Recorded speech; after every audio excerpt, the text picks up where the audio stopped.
အဲ့ဒါ9% is my money အဲ့ဒါငါရဲ့ဟာ is mine ဒီဗီဒီယိုမှာပိုင်ဆိုင်နေပြောတဲ့ဟာမှာ mine ကိုသုံးတာရှိတယ် mine ကိုသုံးတာရှိတယ်ဒါဆိုဒီနှစ်ခုကိုရောထွေးနေတဲ့သူတွေရှိလားရှိရဆိုရင်ဒီဗီဒီယိုလေးကိုအဆုံးထိကြည့်ပေးပါ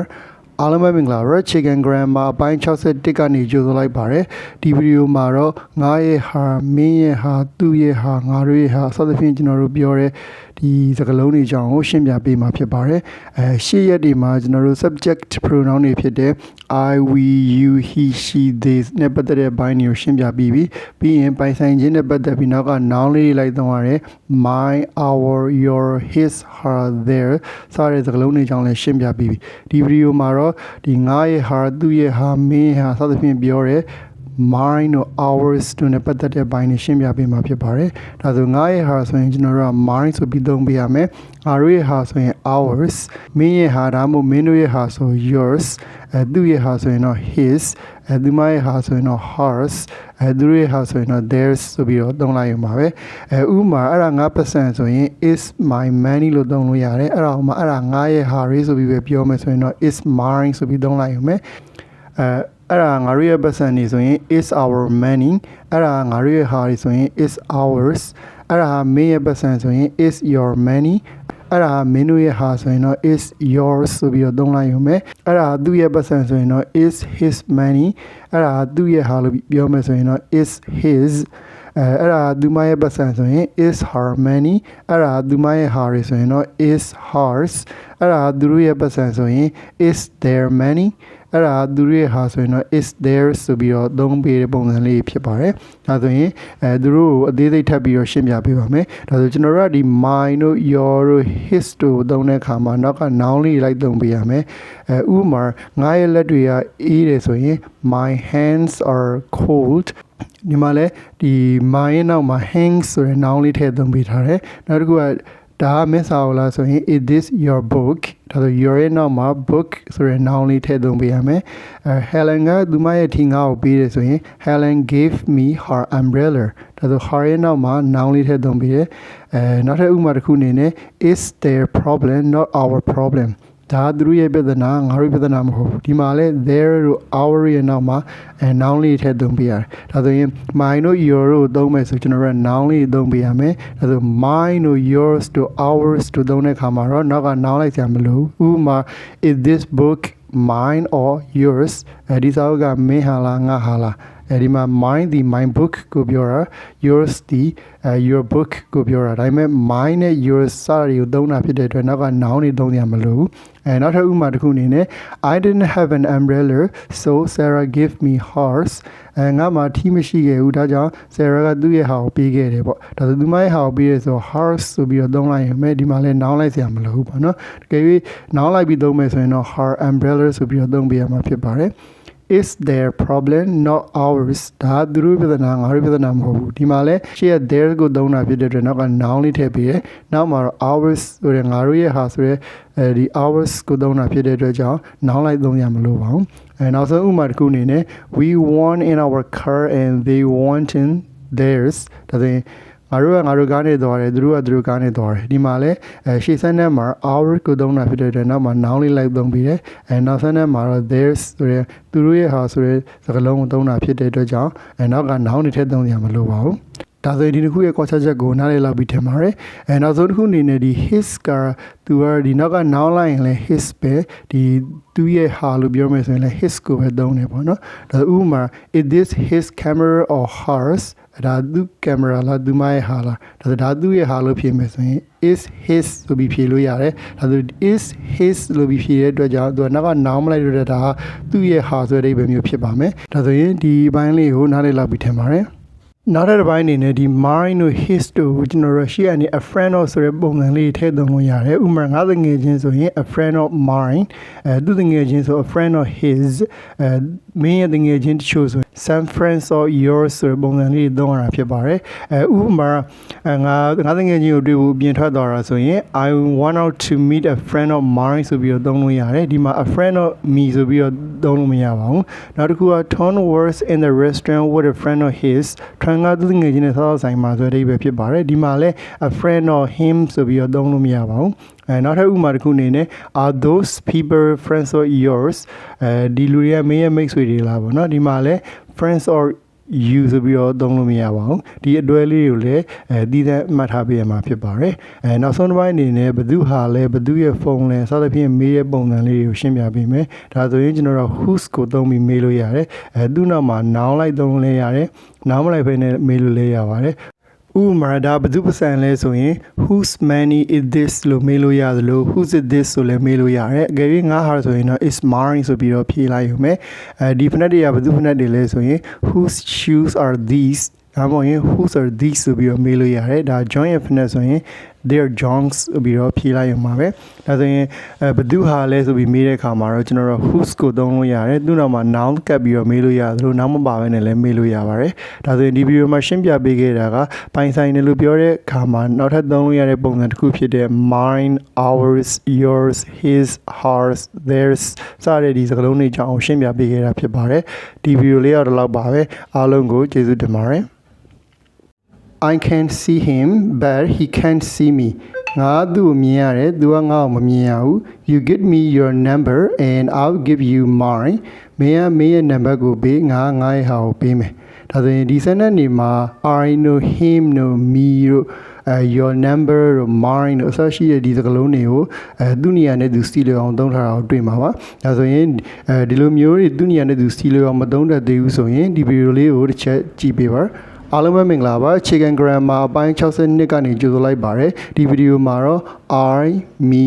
my mine စတဲ့ဒီစကားလုံးတွေကိုသူ့ညံနဲ့သူစီလျော်အောင်ဘယ်လိုမျိုးသုံးရလဲဆိုတာကိုအားလုံးပေါင်းပြီးတော့ထပ်ပြီးတော့ရှင်းပြပေးမှာဖြစ်ပါတယ်ပထမဆုံးအနေနဲ့ငါ Tom ကိုသိရဆိုရင် I know Tom ဒီမှာငါဆို subject နေရာမှာသုံးမှာဖြစ်တဲ့အတွက် I ဆိုတဲ့ subject pronoun ကိုသုံးထားတယ်နောက်တစ်ခုက Tom knows me Tom ကငါ့ကိုသိတယ်ဒါဆိုငါ့ကိုဆိုတော့ object pronoun ဖြစ်တဲ့အတွက်ဒီမှာ me ကိုသုံးထားတယ်ဒါကငါရဲ့ကားဆိုရင် is my car ဒါဆိုရင်ငါရဲ့ car ဆိုတော့နောက်ကပိုင်ဆိုင်ရင်းပါတယ် noun လေးပါတဲ့အတွက်ကြောင့် mine ကိုသုံးထားတယ်ဒါကငါရဲ့ဟာလို့ပြောမယ်ဆိုရင် is mine ဆိုပြီးတော့သုံးတယ်မိုင်းကိုသုံးတာဖြစ်တဲ့အတွက်ကြောင့်ကျွန်တော်တို့ကပိုင်ဆိုင်တဲ့ဒီ noun လေးတွေကိုထည့်သုံးရမလို့ပါဘူးဒါမျိုးလေးစီလျော်အောင်သုံးနိုင်ရပါပြီနောက်တစ်ဥပမာတွေအနေနဲ့ငါတို့က Tom ကိုသိရဆိုရင် we know Tom Tom ကငါတို့ကိုသိရဆိုရင် Tom knows us အဲ့ဒါကငါတို့ရဲ့ကားဆိုရင် is our car အဲ့ဒါကငါတို့ဟာဆိုရင် is ours ဆိုပြီးတော့သုံးလိုက်ရုံပဲနောက်တစ်ခုအနေနဲ့မင်းက Tom ကိုသိရဆိုရင် you know Tom Tom ကမင်းကိုသိရဆိုရင် Tom knows you ဒါမင်းရဲ့ကားဆိုရင် is your car အဲ့ဒါကမင်းရဲ့ဟာဆိုရင် is yours ဆိုပြီးတော့သုံးလိုက်ရုံပဲသူက Tom ကိုသိရဆိုရင် he knows Tom Tom ကသူ့ကိုသိရဆိုရင် Tom knows him အဲ့ဒါသူ့ရဲ့ကားဆိုရင် is his car အဲ့ဒါကသူ့ရဲ့ဟာဆိုရင် is his သူမက Tom ကိုသိရဆိုရင် she knows Tom her Tom ကသူမကိုသိရဆိုရင် Tom knows her အဲ့ဒါသူမရဲ့ကားဆိုရင် is her car အဲ့ဒါသူမရဲ့ဟာဆိုရင် is her ဆိုပြီးတော့သုံးပြရမယ်နောက်ဆုံးတစ်ခုအနေနဲ့သူတို့က Tom ကိုသိရဆိုရင် they know Tom Tom ကသူတို့ကိုသိရဆိုရင် Tom knows them အဲ့ဒါကသူတို့ရဲ့ကားဆိုရင် is their car အဲ့ဒါကသူတို့ရဲ့ဟာဆိုရင် is theirs ဆိုပြီးတော့သုံးလိုက်ရမှာပဲဒါဆိုရင်ဒီစကားလုံးတွေကိုဒါမျိုး subject နေရာ object နေရာပိုင်ဆိုင်ခြင်း noun လေးတွေပါရင်ဘယ်လိုသုံးမယ်နောက်တစ်ခုကပိုင်ဆိုင်တာတော့ဟုတ်တယ်ဒါပေမဲ့ noun သုံးရမလို့ပဲနဲ့ဘယ်လိုမျိုးသုံးလဲဆိုတာလေးတွေကိုနားလည်လောက်ပြီးထင်ပါတယ်ဒါဆိုရင်သူတို့ကိုဥပမာစံတန်လေးနဲ့တွဲပြီးတော့ထပ်ပြပေးပါမယ်မင်းအဲ့လူကိုသိလားဆိုရင် do you know that manငါသူ့ကိုသိတယ်ဒါပေမဲ့သူ့နာမည်မမှတ်မိဘူးဆိုရင် yes I know him but I can't remember his name ဒါဆိုရင်ဒီ subject သုံးရမယ့်နေရာ object သုံးရမယ့်နေရာပိုင်ဆိုင်တဲ့ noun လေးပိုင်သုံးရမယ့်နေရာလေးတွေကိုစီလျော်အောင်သုံးထားတာကိုတွေ့မှာဖြစ်ပါတယ်နောက်တစ်ခုအနေနဲ့she was very pleased because we invited her to stay with us at our house သူမအရန်ပြောနေခဲ့တာငါတို့အိမ်မှာငါတို့နဲ့တူနေဖို့သူ့ကိုဖိတ်ခဲ့တဲ့အတွက်ကြောင့်ဒါဆိုရင်ဒီစနစ်မှာလည်းဒီစကားလုံးတွေကိုသူ့ညံနဲ့သူစီလျော်အောင်သုံးထားတာကိုတွေ့မှာဖြစ်ပါတယ်where are the children ကလေးတွေဘယ်မှာလဲ have you seen them သူတို့ကိုမြင်မိသေးလား yes they are playing with their friends in the park သူတို့ငယ်ချင်းတွေနဲ့ပန်းညံထဲမှာကစားနေရပေါ့ဒီမှာဆိုလဲသူ့ညံနဲ့သူစီလျော်အောင်သုံးထားတာကိုသတိထားမိမှာဖြစ်ပါတယ်နောက်တစ်ခုအနေနဲ့ that's my pen can you give it to me please အဲ့ဒါငါရဲ့ဘောပင်ငါ့ကိုကျေးဇူးပြုပြီးပေးပါလား ဒီနေရာမှာလည်းသူ့နေရာနဲ့သူစကားလုံးတွေကိုစီလျောင်သုံးထားတာကိုတွေ့ရမှာဖြစ်ပါတယ်နောက်ထပ်ဥပမာတစ်ခုအနေနဲ့ is this your umbrella no is yours ဒါမင်းရဲ့ထီလာတဲ့မဟုတ်ဘူးအဲ့ဒါမင်းရဲ့ဟာဒါမှလည်းသူ့နေရာနဲ့သူစီလျောင်သုံးထားပါတယ်နောက်တစ်ခုအနေနဲ့ he didn't have an umbrella so she gave him hers သူ့မှာထီမရှိဘူးဒါကြောင့်သူမရဲ့ဟာကိုပေးလိုက်တယ်ပေါ့နော်ဒီမှာဆိုရင်သူ့နေရာနဲ့သူစီလျောင်သုံးထားတာကိုလေ့လာလို့ရပါတယ်နောက်ဆုံးဥပမာတစ်ခုအနေနဲ့ I'm going out with a friend of mine this evening ဒီညနေငါတငယ်ချင်းနဲ့ငါအပြင်ထွက်မှာဒီမှာဆိုရင်လည်းဒီ mine ရဲ့အသုံးလေးကိုရှေ့သင်ခန်းစာမှာလည်းတစ်ခါရှင်းပြထားပြီးပြီเนาะဒါဆိုဒီဥပမာလေးတွေကိုတစ်ချက်ကြည့်နေလဲဒီစကားလုံးတွေကိုသူ့နေရာနဲ့သူစီလျောင်သုံးထားတာဟောသတိထားမိမှာဖြစ်ပါတယ်ဒါဆိုရင်ဒီဗီဒီယိုမှာရှင်းပြပေးခဲ့တာက I me my mind စတဲ့ဒီစကားလုံးတွေကိုသူ့နေရာနဲ့သူစီလျောင်ဘယ်လိုသုံးလဲဆိုတာဟောတစုတစည်းရဲ့ပေါင်းပြီးတော့ရှင်းပြပေးလိုက်တာဖြစ်ပါတယ်ဒီဗီဒီယိုလေးတော့ဒီလောက်ပါပဲနောက်ဗီဒီယိုမှာနောက်ထပ်အကြောင်းအရာတစ်ခုကိုထပ်ပြီးတော့ရှင်းပြပေးပါမယ်အားလုံးကိုကျေးဇူးတင်ပါတယ်သူကသူ့ကိုသူကြည့်နေတယ် he's looking at himself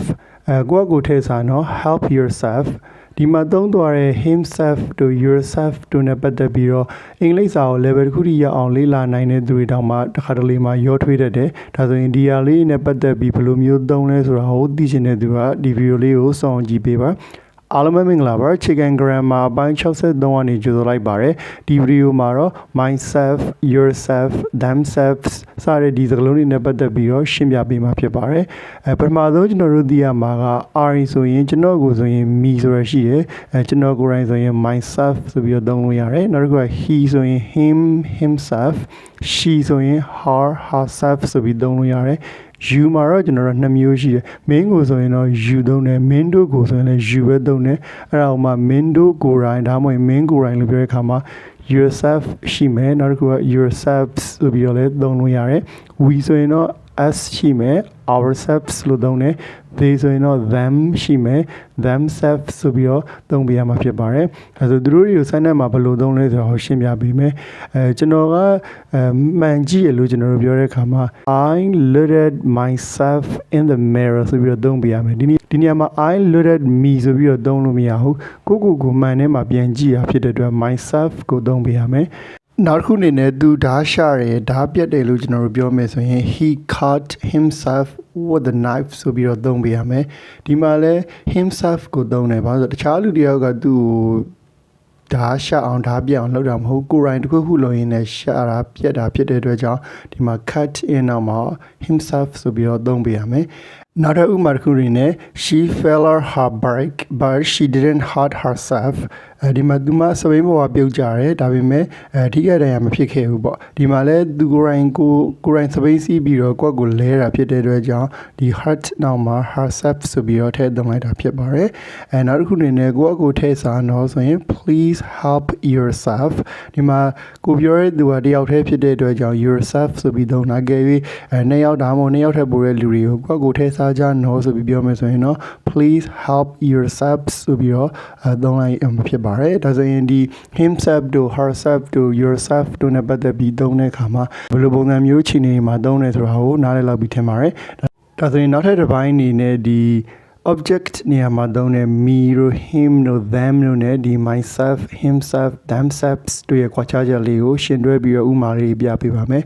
သူမကသူ့ကိုကြည့်နေတယ်ဆိုရင် she is looking at him ဆိုပြီးတော့သုံးမယ်အဲ့ဒါမှသူကြည့်ရဆိုရင်တော့ he is looking at himself ဆိုပြီးသုံးမယ်ဒီမှာ he is looking at him ဆိုပြီးတော့ပြောရဆိုရင်သူကသူ့ကိုဆိုတခြားတယောက်ကိုကြည့်သလိုဖြစ်မှာကိုယ့်ကိုမှန်ထဲမှာကြည့်ရပုံစံမျိုးကိုပြန်ပြောတာဖြစ်တဲ့အတွက်ကြောင့် himself ကိုသုံးပေးရမယ်နောက်တစ်ခုအနေနဲ့you never talk to me မင်းဘယ်တော့မှငါ့ကိုစကားမပြောဘူးအဲ့တော့မှတခါတည်းငါစကားပြောရလို့ကျွန်တော်တို့ပြောမယ်ဆိုရင် sometimes I talk to myself ဆိုပြီးသုံးရမယ်ကိုယ့်ကိုယ်တယောက်တည်းစကားပြောနေတာလေအဲ့တော့မှ I talk to me ဆိုပြီးတော့မသုံးဘူး myself နဲ့ပဲသုံးပြရမယ်နော်နောက်ထပ်ဥပမာတစ်ခုအနေနဲ့ I didn't pay for them ငါတို့စာမရှင်းထားဘူး they paid for themselves သူတို့ရှင်းတာပေါ့ဒီမှာလဲသူတို့ရှင်းနေဆိုတော့ they paid for them ဆိုပြီးသုံးနေဆိုရင်နောက်ထပ်တစုအတွက်ကိုသူတို့ကရှင်းပြီးဆိုပုံစံဖြစ်သွားမှာကိုယ့်အဖွဲ့ကိုရှင်းတာဖြစ်တဲ့အတွက်ကြောင့်themselves ကိုသုံးပေးရမှာဖြစ်ပါတယ်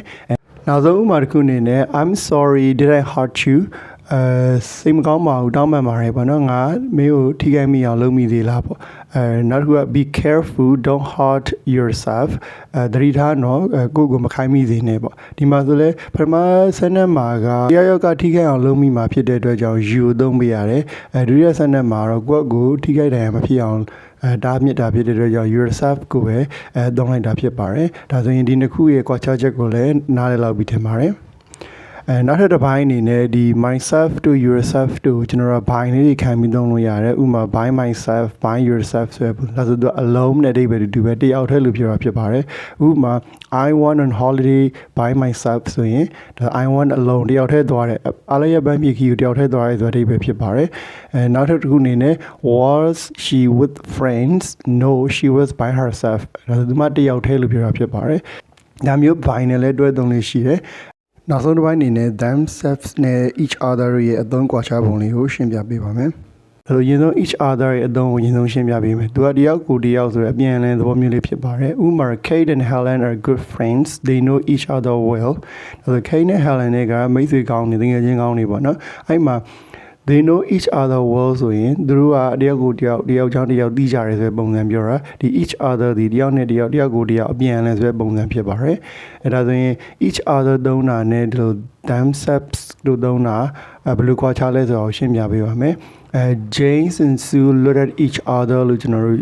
ပြောရဲဆိုရင်ဒါ Jane နဲ့ Sue နဲ့ကအပြန်အလှန်တယောက်ကိုတယောက်ကြည့်နေရဆိုတဲ့အဓိပ္ပာယ်ဖြစ်ပါတယ်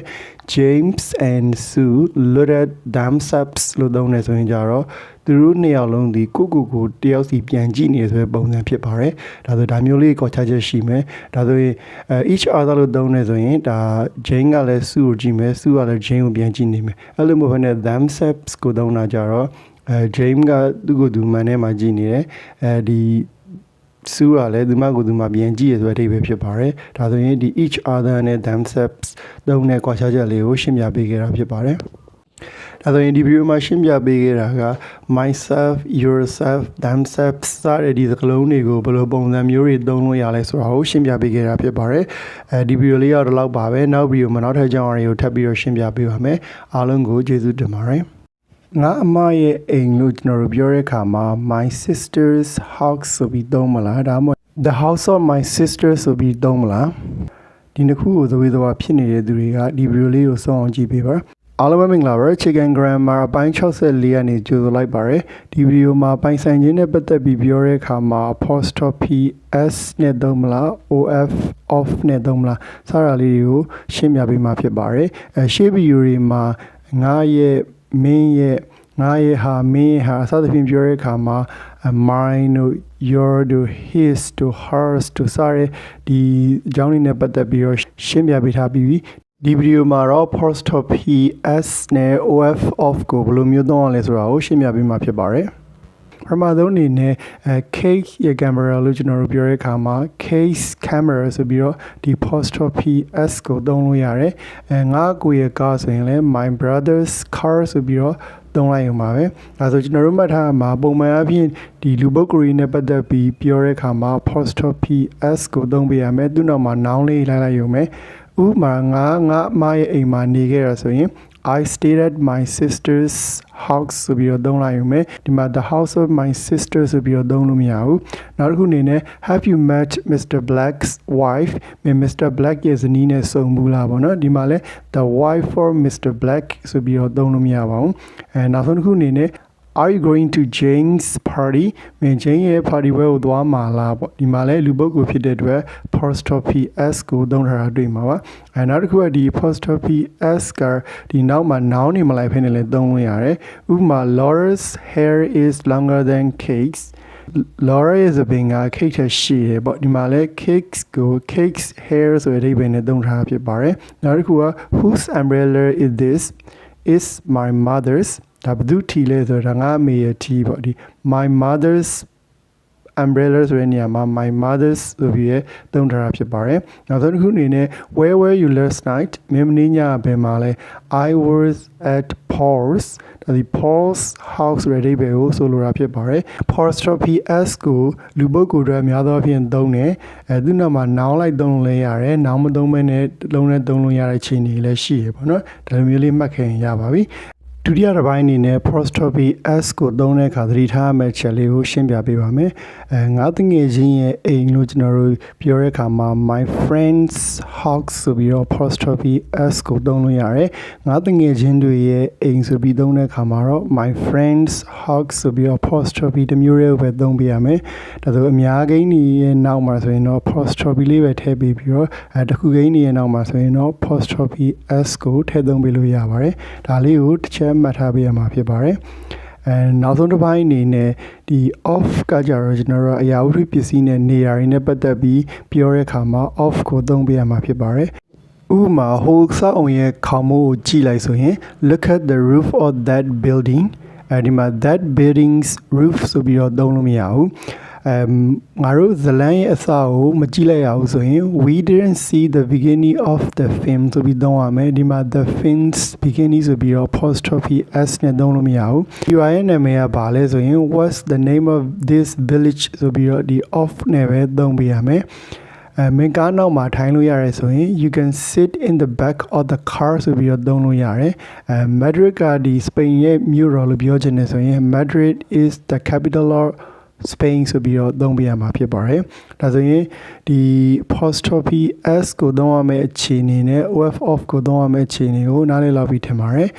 ဒီဗီဒီယိုလေးတော့ဒီလောက်ပါပဲနောက်ဗီဒီယိုမှာနောက်ထပ်ကြောင်းတွေကိုထပ်ပြီးတော့ရှင်းပြပေးပါမယ်အားလုံးကိုကျေးဇူးတင်ပါတယ် A ကိုသုံးပါလား ANN ကိုသုံးပါလားကျွန်တော်တို့သိထားတာက AEN ကိုယူနေစားရဲဆိုရင် ANN ကိုသုံးတယ်လို့သိထားတယ်ဒါပေမဲ့တနားရီလို့ပြောတဲ့အခါမှာ an hour ဆိုပြီးသုံးရတယ်ဒါဆို H နဲ့စပြီးတော့ ANN ကိုသုံးတယ်ဒါဆိုဒါလေးနဲ့ပတ်သက်ပြီးတော့မသိသေးတဲ့သူကဒီဗီဒီယိုလေးကိုဆုံးအောင်ကြည့်ပေးပါအားလုံးပဲမင်္ဂလာပါ Chicken Grammar အပိုင်း65အနေကြိုဆိုလိုက်ပါတယ်ဒီဗီဒီယိုမှာတော့ A နဲ့ ANN ကိုဘယ်လိုကွဲပြားအောင်သုံးရမလဲဆိုတာကိုရှင်းပြပေးမှာဖြစ်ပါတယ်ဥပမာသူ့မှာ camera တစ်လုံးရှိရဆိုရင် he's got a camera ဆိုပြီးတော့သုံးလိုက်ရုံပဲသူမက taxi တစ်စီးကိုစောင့်နေဆိုရင် she is waiting for a taxi ဆိုပြီးတော့သုံးလိုက်ရုံပဲလပ်ပါတဲ့နေလေးတစ်နေ့ဖြစ်တယ်ဆိုရင် it's a beautiful day ဆိုပြီးတော့သုံးလိုက်ရုံပဲဒါဆိုရင် A ရော ANN ရောကတစ်ခုတစ်ကောင်တစ်ယောက်ဆိုပြီးပြောတဲ့အခါမှာသုံးလိုက်ရုံပါပဲဒါဆိုရင် A နဲ့ပတ်သက်တာလေးကိုရင်ဆုံးရှင်းပြပေးမယ်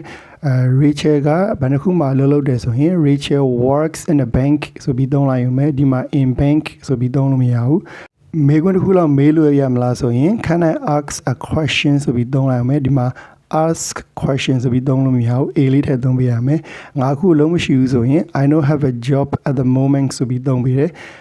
ဘတ်စကန်ဘတ်တိုင်းမှာအမျိုးသမီးတစ်ယောက်ရှိရဆိုရင် there's a woman at the bus stop ဆိုပြီးတော့သုံးလိုက်ရုံပါပဲအဲဆိုတစ်ခုတစ်ကောင်တစ်ယောက်အတွက်ဆိုရင် A ကိုသုံးတယ်ပေါ့နော်နောက်တစ်ခုက ANN ကလည်းတစ်ခုတစ်ကောင်တစ်ယောက်အတွက်ကိုပဲသုံးတယ်ဒါပေမဲ့ तू ကအကြမ်းမြင့်မှတ်တယ်ဆိုရင် AEIOU နဲ့စတဲ့စကားလုံးတွေရရှိမှာဆို ANN ကိုသုံးပေးရမယ်ဥပမာ do you want an apple or a banana ဒါဆိုရင်ပန်းသီးလိုချင်လားငပျော်သီးလိုချင်လားဒီမှာပန်းသီး apple က A နဲ့စတဲ့အတွက် ANN ကိုသုံးပေးတယ်နောက်တစ်ခု I'm going to buy a hat and an umbrella ဒါဆိုငါအုတ်ထုပ်တစ်လုံးနဲ့ထီးတစ်ချောင်းဝယ်မယ်ဒါဆိုရင် umbrella ဒီ U နဲ့စတဲ့အတွက် ANN ကိုသုံးပေးတယ်နောက်ဆုံးဥပမာတစ်ခုအနေနဲ့ There was an interesting program on TV last night မနေ့ညက TV မှာစိတ်ဝင်စားစရာကောင်းတဲ့ season တစ်ခုပြခဲ့တယ်ဒီမှာလည်း interesting က I နဲ့စတဲ့အတွက် ANN ကိုသုံးတယ်ဒါဆိုရင် IT ကအဆင်ပြေတယ်အဲ့မှာကျွန်တော်တို့ကတနားရီလို့ပြောတဲ့အခါမှာကျတော့ an hour ဆိုပြီးတော့သုံးတယ်တက္ကသိုလ်တစ်ခုလို့ပြောတဲ့အခါမှာကျတော့ a university လို့သုံးလို့ရတယ်ဒါဆိုရင်ဒီမှာ H နဲ့စပြီးမဲ့ ANN သုံးတယ်နောက်တစ်ခုက U နဲ့စပြီးမဲ့ A သုံးထားတယ်ဒါဆိုနောက်တစ်ခုကျွန်တော်ထပ်သိရမှာကသူက A ရဲ့ OU နဲ့စရဲဆိုတာချက်အတန်မှာအတန်နေနဲ့စရဲဆိုရင် ANN ကိုသုံးပေးရတယ်ဥပမာဒီ HOUR ဒီအတန်ထွက်တဲ့အခါမှာကျွန်တော်တို့ hour ဆိုပြီးထွက်တယ် hour ဆိုပြီးမထွက်ဘူးဒါဆို H ကအတန်မပါဘူး silent ပုံစံဖြစ်သွားတယ်အဲ့လိုကြောင့်ကျွန်တော်တို့ an hour ဆိုပြီးတော့ ANN ကိုသုံးပေးရတယ်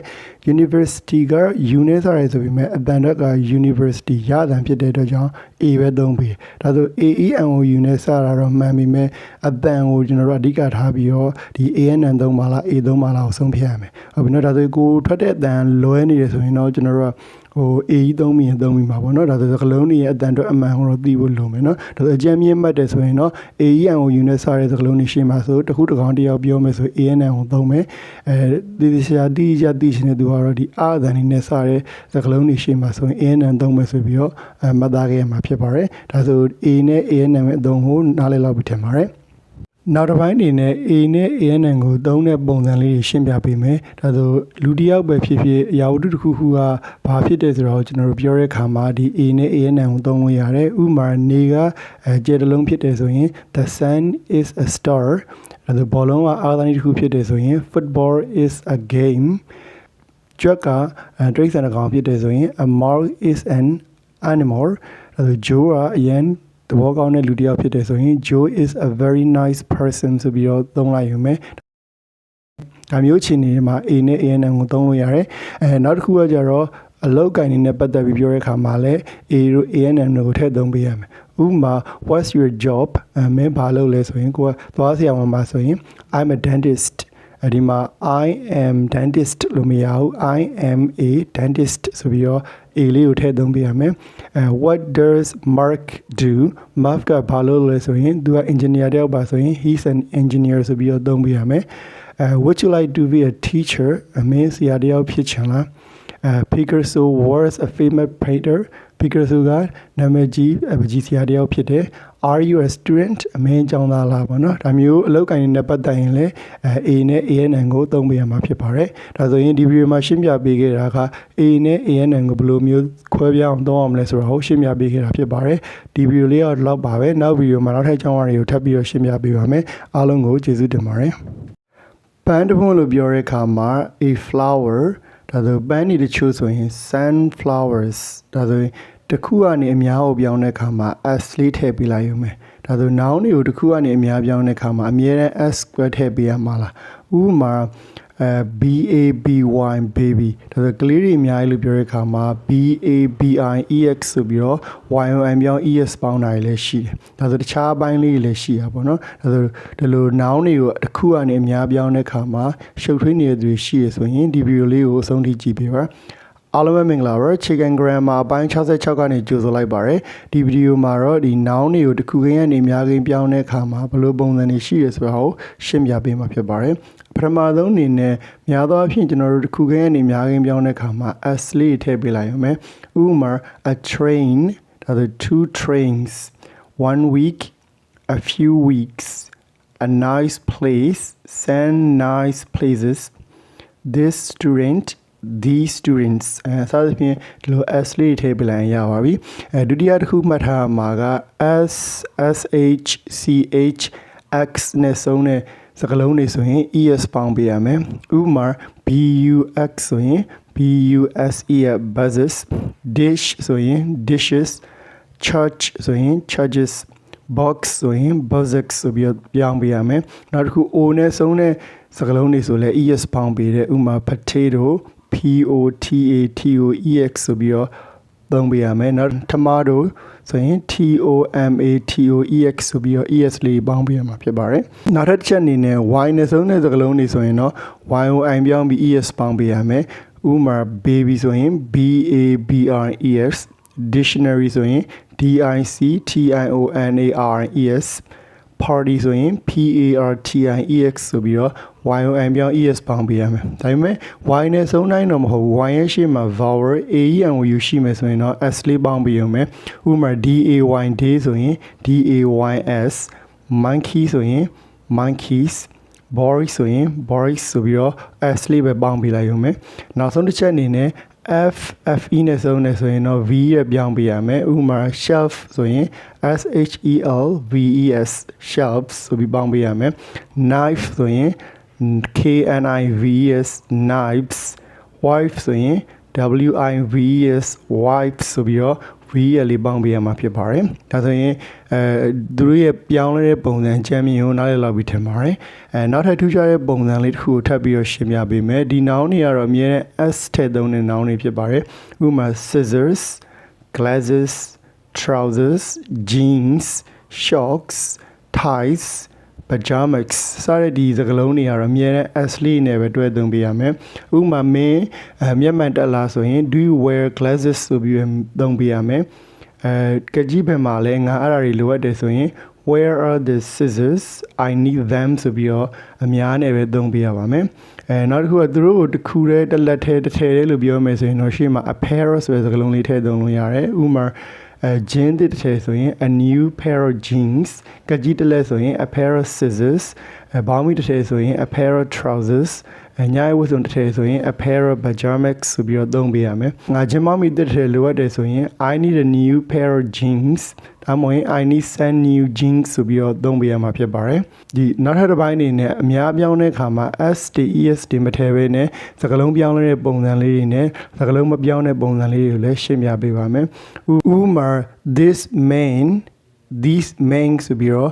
MAN main ကို MEN main ဆိုပြီးတော့ပြောင်းသုံးပေးရပါမယ်a woman some women ဆိုပြီးတော့ MEN ဆိုပြီးတော့ပြောင်းသုံးပေးမယ် child ဆိုရင် a child ကလေးတွေအများကြီးဆိုရင် many children ဆိုပြီးတော့စကားလုံးလေးပြောင်းသုံးပေးတယ်နောက်တစ်ခု one foot ဆိုရင် 2 feet ဆိုပြီးတော့ပြောင်းပေးတယ် a tooth ဆိုရင် all my teeth ဆိုပြီးတော့စကားလုံးပြောင်းတယ် a mark ဆိုရင် send mark ဆိုပြီးတော့သုံးပေးရမယ် that sheep those sheep ဒါဆိုရင်တော့စကားလုံးမပြောင်းလဲဘူး a fish a lot of fish ဆိုပြီးတော့ဒါကတော့စကားလုံးပြောင်းလဲတာရောစကားလုံးမပြောင်းမနဲ့ဒီတိုင်းပဲပြန်သုံးရတဲ့စကားလုံးတွေရှိရဆိုတာလည်းကျွန်တော်တို့ကမှတ်သားခဲ့ရမှာဖြစ်ပါတယ်နောက်ထပ်တစ်ခုအနေနဲ့ a person ဆိုရင်သူ့အများပြောင်းမယ်ဆိုရင် two people some people a lot of people ဆိုပြီးတော့သုံးပေးရမယ်ဥမာသူမကသဘောကောင်းနေဆိုရင် she's a nice person သူတို့ကသဘောကောင်းနေဆိုရင် they are nice people ဆိုပြီးတော့သုံးပေးရမှာဖြစ်ပါတယ်ဒါဆိုရင်ဒီဗီဒီယိုမှာရှင်းပြပေးခဲ့တာက noun တွေကိုအများပြောင်းတဲ့အခါမှာသိထားမယ့်အချက်လေးတွေကိုရှင်းပြပေးခဲ့တာဖြစ်ပါတယ်ဒီဗီဒီယိုလေးတော့ဒီလောက်ပါပဲနောက်ဗီဒီယိုမှာနောက်ထပ်အကြောင်းတစ်ခုထပ်ပြီးတော့ရှင်းပြပေးပါမယ်အားလုံးကိုကျေးဇူးတင်ပါတယ်ကားစီးလို့ပြောရဲဆိုရင် a car နှစ်စီးဆိုရင် two cars သုံးစီးဆိုရင် three cars ဆိုပြီးတော့သုံးလို့ရတယ်ရေကိုကြတော့ one water two water လို့သုံးလို့မရဘူးရေတဘူးဆိုရင် a bottle of water ရေနှစ်ဘူးဆိုရင် two bottles of water ရေသုံးဘူးဆိုရင် three bottles of water ဆိုပြီးတော့သုံးပေးရမယ်ဒါဆိုရင်အဲ့ဒါကဘာလို့ကွာခြားနေရလဲဒါနဲ့ပတ်သက်ပြီးတော့နားမလည်တဲ့သူတွေရှိရဆိုရင်ဒီဗီဒီယိုလေးကိုဆုံးထိကြည့်ပေးပါအားလုံးမင်္ဂလာပါ Chicken Grammar အပိုင်း69နေကြိုဆိုလိုက်ပါရယ်ဒီဗီဒီယိုမှာတော့ဒီ noun တွေမှာရေးရလို့ရတဲ့ noun နဲ့ရေးရလို့မရတဲ့ noun ဆိုပြီးနှစ်မျိုးရှိမယ်ဒီဘိုင်းနဲ့ပတ်သက်ပြီးတော့ရှင်းပြပေးမှာဖြစ်ပါတယ်ဥမာရေးတွက်လို့ရတဲ့ noun တွေဆိုရင် car တို့ main တို့ bottle တို့ house key တို့ idea တို့ accident စတဲ့ဒီစကားလုံးတွေကရေးတွက်လို့ရတဲ့ noun တွေဒါဆိုသူတို့ကိုသုံးတဲ့အခါမှာကျွန်တော်တို့1 2 3တက်ပြီးတော့သုံးလို့ရတယ်ရေးတွက်ပြီးသုံးလို့ရတယ်ဥမာ1 bottle 2 bottles 3 main 4 houses စသဖြင့်သုံးလို့ရပါတယ်ဒါဆိုသူတို့ကရေးတွက်လို့ရတဲ့ noun တွေဖြစ်တဲ့အတွက်သူတို့မှာတစ်ခုကိန်းရှိမယ်အများကိန်းရှိမယ်တစ်ခုကိန်းနေဆိုရင်ကျွန်တော်တို့မှာ car လေးဆို a car the car my car ဆိုပြီးအစရှိပြင်သုံးလို့ရတယ်အကယ်၍အများဖြစ်မယ်ဆိုရင် cars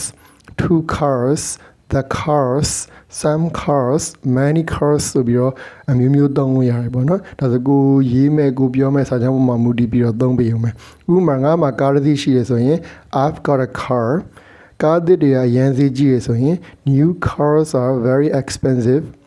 ဒါဆိုကားပါကင်ထဲမှာကားတွေအများကြီးမရှိဘူးဆိုရင် there aren't many cars in the car park ဆိုပြီးသုံးလိုက်ယူမှာပဲဒါပေမဲ့တစ်ခုသတိထားမှာကဒီရေးတွက်လို့ရတဲ့ noun တွေကိုတစ်ခုကိန်းနေနဲ့သုံးတဲ့အခါစာကြောင်းတွေမှာသုံးပြီးတဲ့အခါမှာ and ဒီတစ်ခုမပါပဲဘာမှမပါပဲသုံးလို့မရဘူးပေါ့နော်ဥပမာ we can't get into the house without a key ဒါဆိုခန်းထဲကိုတော့မရှိပဲဝင်လို့မရအောင်ဒီမှာ without key ဆိုပြီးတော့ and ဒီမပါပဲသုံးလို့မရပါဘူးဒါဆိုရင်ကျွန်တော်တို့မှတ်ထားမှာကဒီရေးတွက်လို့ရတဲ့ noun တွေဆိုရင် an 1 2 3 4စရှိတဲ့ဒီစကားလုံးတွေနဲ့တွဲပြီးတော့သုံးလို့ရတယ်တစ်ချက်သတိထားဖို့လိုမှာကတစ်ခုကိန်းနေနဲ့သုံးတဲ့အခါမှာ an ဒီတစ်ခုမပါဘဲနဲ့အလွတ်ကြီးတစ်လုံးနဲ့သုံးလို့မရဘူးဆိုတာကိုမှတ်သားခဲ့ရမှာဖြစ်ပါတယ်နောက်တစ်ခုကတော့ရေးတွက်လို့မရတဲ့ noun တွေအကြောင်းဖြစ်ပါတယ်ဥပမာ water air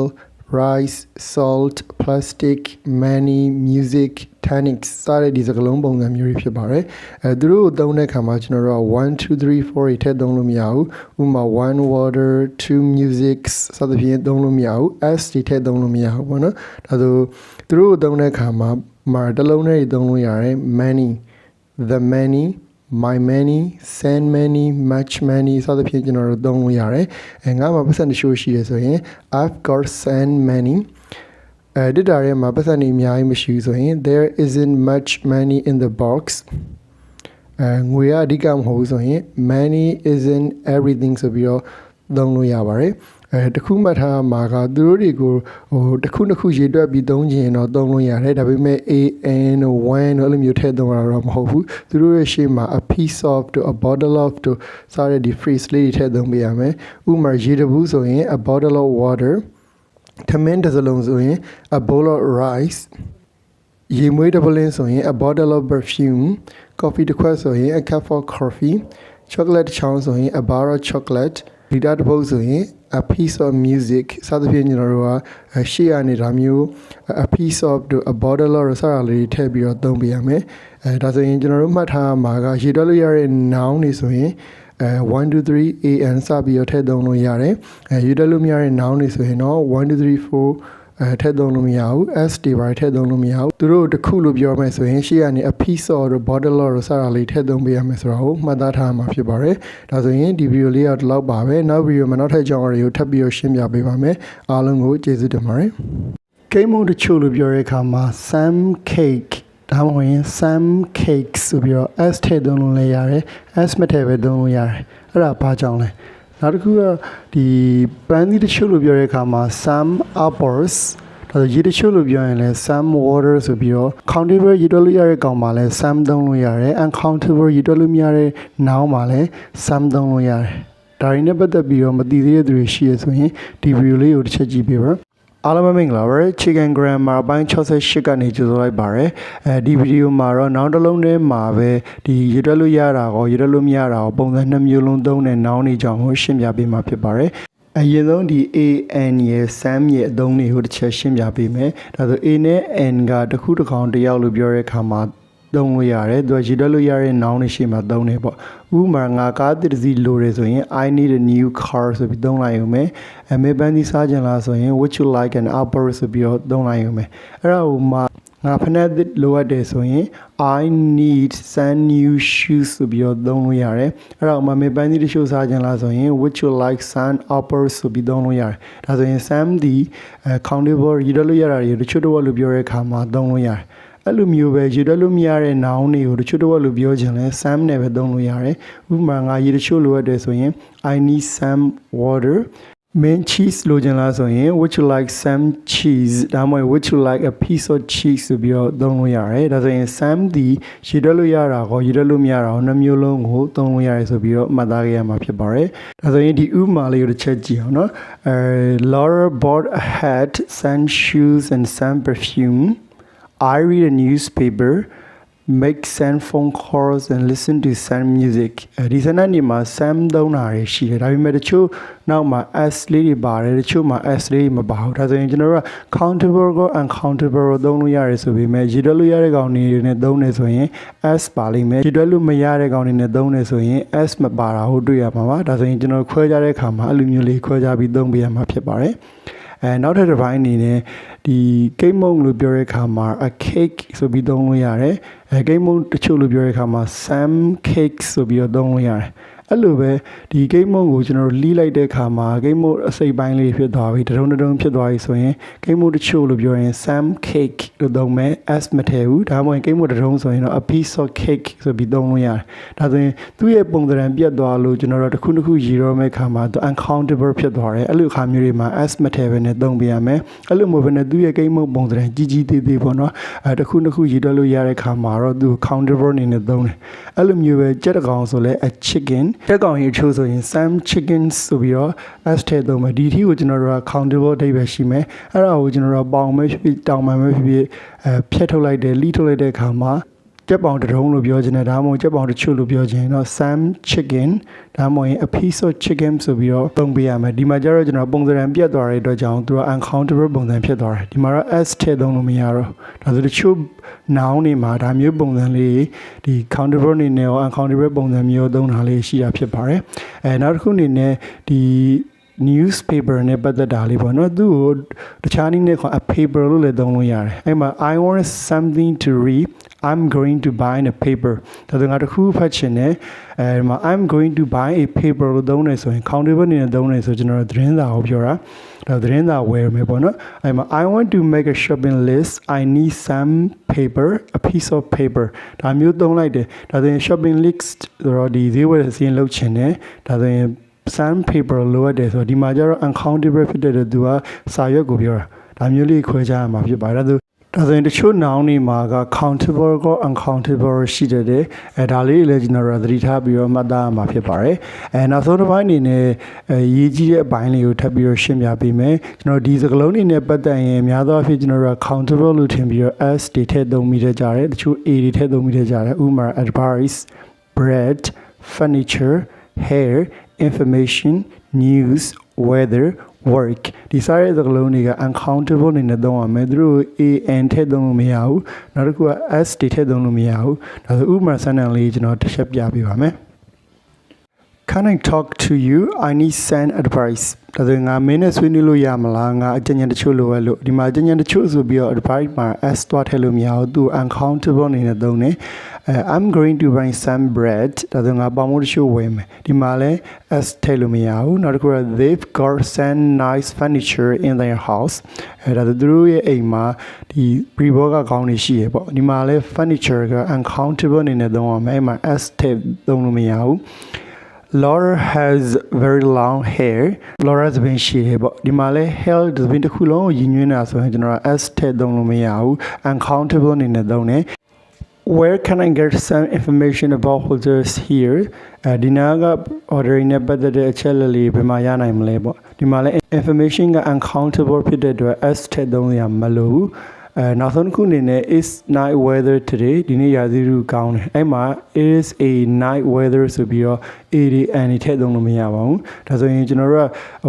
ကတချို့စကားလုံးတွေမှာ uncountable ဆိုပြီးတော့သတ်မှတ်တာကိုယ့်ရဲ့စဉ်းစားပြီးတော့ရေးလို့ရရေးလို့မရဆိုပုံစံမျိုးစဉ်းစားပြီးတော့သတ်မှတ်လို့မရဘူးဒီ dictionary မှာပဲဖြစ်ဖြစ် English ကပြထန်းထားတဲ့ဒီမှာဒါဒီ uncountable လို့သတ်မှတ်ရင်ကျွန်တော်တို့ uncountable ပုံစံမျိုးသုံးပေးရမယ်ဒါကို countable လို့သတ်မှတ်တယ်ဆိုရင် countable လို့သုံးပေးရမှာဖြစ်ပါတယ်အဲ့လိုမျိုးပဲတချို့စကားလုံးတွေမှာ countable uncountable နှစ်မျိုးလုံးရှိရဆိုရင်ဘယ်အခြေအနေမှာဆိုရင် countable ဘယ်အခြေအနေမှာဆို uncountable ဆိုပြီးတော့နားလည်အောင်လေ့လာပြီးတော့သုံးပေးရမှာဖြစ်ပါတယ်ဒါဆိုရင်ဒီဗီဒီယိုလေးတော့ဒီလောက်ပါပဲအားလုံးကိုကျေးဇူးတင်ပါတယ် Can you open a window လို့သုံးမလား Can you open the window လို့သုံးမလားစသဖြင့်ကျွန်တော်တို့ဒီ a and the နဲ့ပတ်သက်ပြီးတော့ဘယ်လိုသုံးရမလဲနားမလည်တဲ့သူရှိရဆိုရင်ဒီဗီဒီယိုလေးကိုစုံထိကြည့်ပေးပါအားလုံးပဲမင်္ဂလာပါ Chicken Grammar ပိုင်း69ကနေကြိုဆိုလိုက်ပါတယ်ဒီဗီဒီယိုမှာတော့ a and နဲ့ the ကိုဘယ်လိုပုံစံမျိုးသုံးရလဲဆိုတာကိုမျှဝေပေးမှာဖြစ်ပါတယ်ဒါဆိုရှေ့ဗီဒီယိုမှာ a နဲ့ and နဲ့အသုံးပြုပုံကိုရှင်းပြထားပြီးပြီဒီဗီဒီယိုမှာတော့ a and နဲ့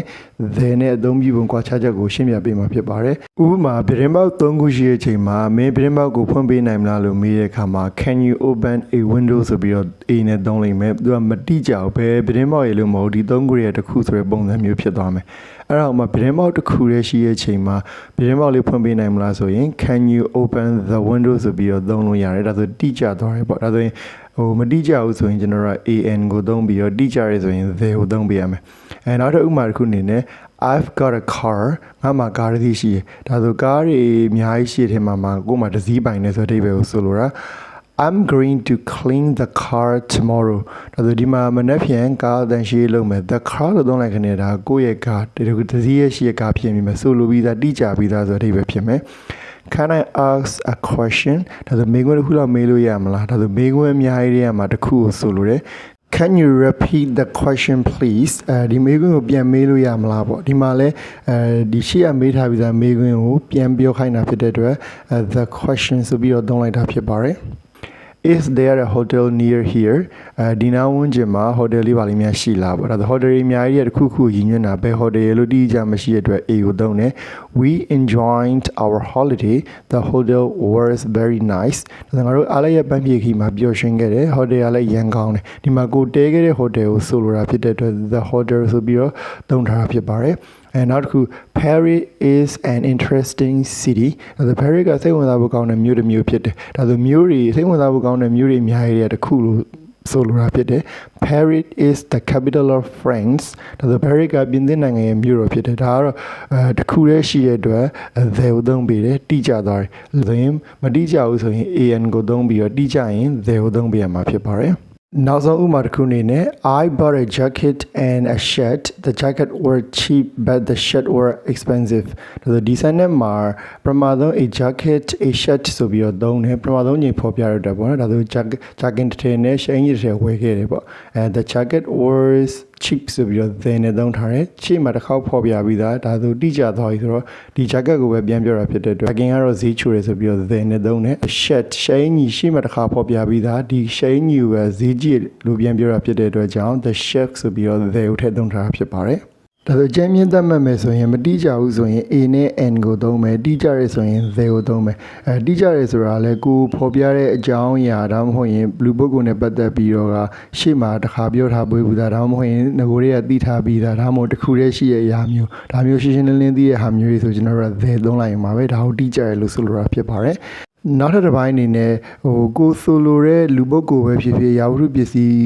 ရှင်းရှင်းလင်းလင်းဖြစ်နေတဲ့အချိန်မျိုးမှာကိုပြောတဲ့အခါမျိုးမှာ they ကိုသုံးလို့ရတယ်ဥပမာ the door the floor the carpet စသဖြင့်သုံးတဲ့အခါမှာဒီအခန်းဒီအိမ်ဒီနေရာရဲ့တကားဒီနေရာရဲ့ကျမ်းမြင်ဒီနေရာရဲ့ကော်သောစားတဲ့ပုံစံတွေကိုတိကျပြောတဲ့အခါမျိုးမှာသုံးလို့ရတယ်ဥပမာ the roof the garden the kitchen the bedroom ဆိုပြီးသုံးတဲ့အားမျိုးရှိတယ်ဒါဆိုလည်းဒီအိမ်ရဲ့ခေါင်မို့ဒီအိမ်ရဲ့ပန်းချံဒီအိမ်ရဲ့မိဖို့ကြောင့်စသဖြင့်တိကျတဲ့ခါမျိုးတွေမှာလည်းtheyသုံးတယ်ဥပမာအနေနဲ့ where's Tom ဘယ်မှာလဲပေါ့ in the kitchen ဒါဆိုမိဖို့ကြောင့်ထဲမှာလည်းပြောတယ်ဒါဆိုဒီလက်ရှိနေတဲ့အိမ်ပဲဖြစ်တဲ့နေရာရဲ့မိဖို့ကြောင့်ဆိုလိုတာဖြစ်မယ်ဒါကြောင့်theyကိုသုံးလိုက်တာturn out the light and close the door မိပိတ်လိုက်ပြီးရင်တကားပိတ်လိုက်ပေါ့ဒါဆိုလည်းအဲ့ the light ကို the door ကဒီအခန်းရဲ့တကားနဲ့ဒီအခန်းရဲ့မိလူမျိုးတိကျတဲ့အတွက်ကြောင့်လည်း they ကိုသုံးလိုက်တယ် I'd like to speak to the manager please manager နဲ့စကားပြောချင်တယ်ပေါ့ဒါဆိုလည်းဒီ sign ဒီ company ရဲ့ manager ဆိုတော့တိကျတဲ့အတွက်ကြောင့်တိကျတဲ့အတွက်ကြောင့် the manager ဆိုပြီးတော့သုံးလိုက်တာဖြစ်ပါတယ်ဒါဆိုရင်ဒီ video မှာရှင်းပြပေးခဲ့တာက a